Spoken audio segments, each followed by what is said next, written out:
का third law of motion है, for any action there is an equal and opposite reaction. तो action तो कल गवर्नमेंट की साइड से हो ही गया था, जिसमें उन्होंने क्या किया था, 25% जो है पीएलआई क्रेडिट कर दी थी स्केल 4 एंड अबव के ऑफिसर्स को, जो एक पर्टिकुलर पब्लिक सेक्टर बैंक्स ने किया।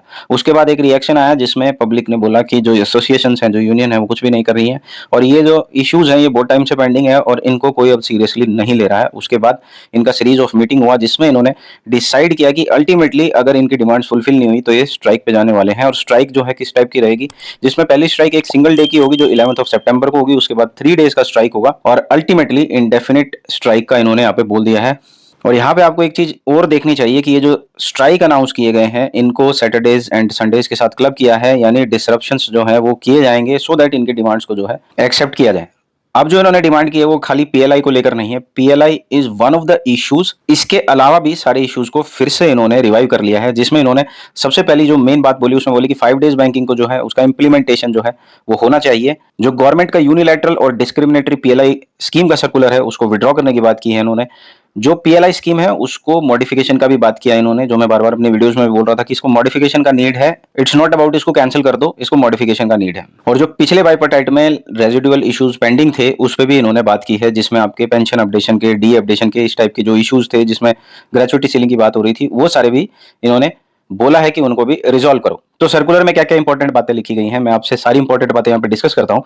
इन्होंने बताया कि जो 5 डेज बैंकिंग थी वो 12th बाइपर्टाइट सेटलमेंट में ही साइन हो चुकी थी 8 मार्च 2024 को, मतलब गवर्नमेंट के पास वो प्रपोजल भेजा जा चुका है, लेकिन 2 साल से ज्यादा हो चुके हैं। मैटर को पेंडिंग रखा गया, यानी अबेंस में रख दिया गवर्नमेंट ने, इस पे कुछ एज सच फाइनल आउटकम नहीं दिया। पीएलआई को लेकर भी इन्होंने बताया कि इसमें ऑलरेडी ये सेटल्ड है चीज, इसमें कुछ नया नहीं, ये सेटल्ड था कि जो पीएलआई स्कीम है वो based on the performance of the bank होगा, ना कि इंडिविजुअल परफॉर्मेंस पे होगा। यानी कुछ लोगों को मिलेगी, कुछ लोगों को नहीं मिलेगी, अप टू स्केल 4 में भी, और बाकी जो एम्प्लॉय हैं अप टू स्केल 3 के उनको एक अलग फॉर्मूला के अकॉर्डिंग मिलेगी। ध्यान देने वाली बात यह है कि जो ये पीएलआई है ये स्केल 7 तक की बात होती है, यानी जो जिस लेवल तक बात हो रही है वो जीएम लेवल तक बात हो रही है। यानी ये सारा वेज सेटलमेंट और जो सारी पीएलआई की बात है वो जीएम लेवल तक हो रही है। तो यानी सीजीएम जो है, ईडी जो है और जो एमडी एंड सीओ हैं बैंक्स के, वो वैसे भी इसके परव्यू से बाहर हैं।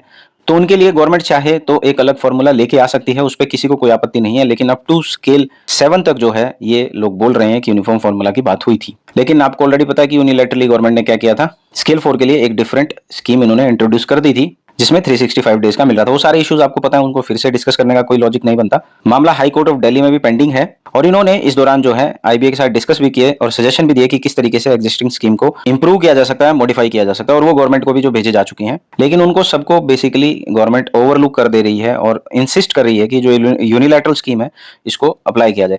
दूसरा इन्होंने बताया कॉस्ट के बारे में, मैंने बताया था आपको कि जो 8 लाख एम्प्लॉय हैं उसमें से लगभग 5% एम्प्लॉय जो है वो स्केल 4 एंड अबव है, यानी अप्रोक्सीमेटली 40,000 एम्प्लॉय हैं और 40,000 एम्प्लॉय का ही कॉस्ट जो है वो इतना ज्यादा आ जाएगा। आप खुद भी देख सकते हैं 40,000 को अगर आप ऑन एवरेज 5 लाख से मल्टीप्लाई करेंगे तो आपको कॉस्ट समझ में आ जाएगा कितना आएगा। लगभग 2000 करोड़ के अराउंड ये फिगर रहेगी across all the public sector banks. उसको आप 12 से डिवाइड करोगे तो आपको रियलाइज होगा कि पर बैंक कॉस्ट जो है पब्लिक सेक्टर बैंक्स में इसका कितना आने वाला है।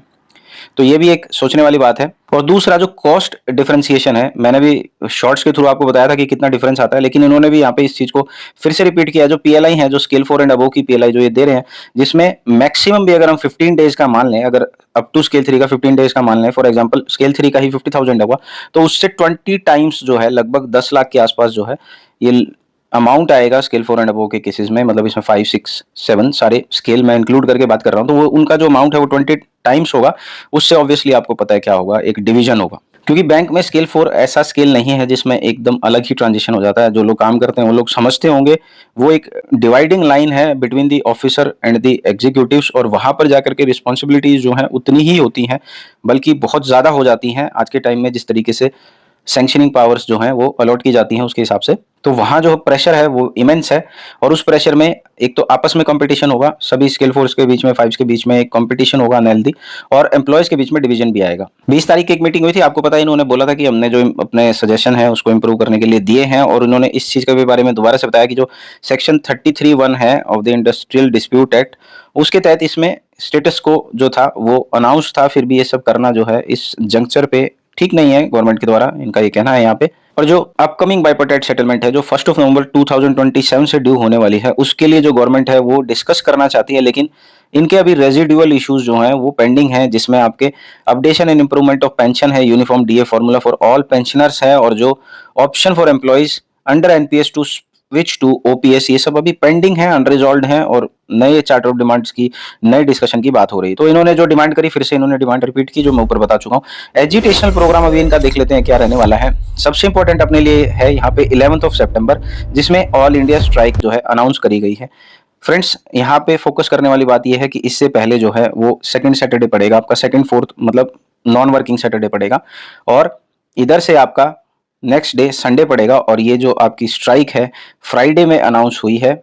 तो ये आपका एक तरीके से क्लब किया गया है इसको, और नेक्स्ट जो है 28, 29, 30 के केस में भी जो है उसको क्लब किया गया है। तो 3 डेज का ऑल इंडिया स्ट्राइक है, मतलब कुछ कैंपेन्स होंगे, कैंपेन्स के बाद एक स्ट्राइक होगा, फिर से कैंपेन्स होंगे, मूड देखा जाएगा, उसके बाद फिर 3 दिन का स्ट्राइक होगा, एंड फिर से कैंपेन होंगे, और अल्टीमेटली 26 अक्टूबर जो है उससे इंडेफिनेट स्ट्राइक होगी। जनरली जो एम्प्लॉयज एंड स्टाफ हैं वो मान के चलते हैं कि ये जो स्ट्राइक्स हैं ये सस्टेन नहीं होंगी, ये कैंसिल हो जाएंगी। तो इस बार उम्मीद है हमारी एसोसिएशन से कि इन स्ट्राइक को जो है वो गो अहेड करेंगे, अल्टीमेटली इनको किसी पॉजिटिव आउटकम के नाम पे कैंसिल नहीं करेंगे, और जो पॉजिटिव आउटकम है वो इंप्लीमेंटेड स्टेज में होगी तो ही ये स्ट्राइक कैंसिल होनी चाहिए। इट्स नॉट अबाउट कि डिस्कशन के लिए गवर्नमेंट ने बोल दिया इसलिए हमने स्ट्राइक को कैंसिल कर दिया। इसमें इस बार सीधा ये होना चाहिए कि आपको जो डिमांड था वो आपको दे दिया गया है, अब आप स्ट्राइक नहीं कीजिए। तो इस टाइप से कुछ होगा तो बहुत ही अच्छा होगा, सबके लिए देखने वाली बात होगी। फिर अपने बारे में बता रहे हैं कि जो भी कंडीशंस हैं वो ऐसे नहीं मिली हैं, बहुत सारा एफर्ट था, जब तक आप लोग बैंक में नहीं आए थे तब से ये सारी चीज़ें चली आ रही हैं, और जो इतना सारा एफर्ट है उनका रिजल्ट है ये पे स्केल से लेकर के लीव बेनिफिट ट्रांसफर पॉलिसी, सारा का सारा इनके एफर्ट से ही मिला है। तो ये अपना थोड़ा सा यहाँ पे इंपॉर्टेंस दिखा रहे हैं कि हम लोग क्या करते हैं। तो मेन बात इनका यहाँ पे ये कहना है कि ये जो डिवाइडिंग स्कीम लाई गई है ये कुछ नहीं करेगी, अल्टीमेटली ये एक बैंक में डिवाइड करेगी क्रिएट, जिसमें ऑफिसर्स और एग्जीक्यूटिव्स के बीच में एक डिवाइड आ जाएगा, ऑफिसर्स और एम्प्लॉय के बीच में एक डिवाइड आ जाएगा, और अल्टीमेटली वो हेल्दी नहीं होगा किसी भी ऑर्गेनाइजेशन के लिए, किसी भी सेक्टर के लिए।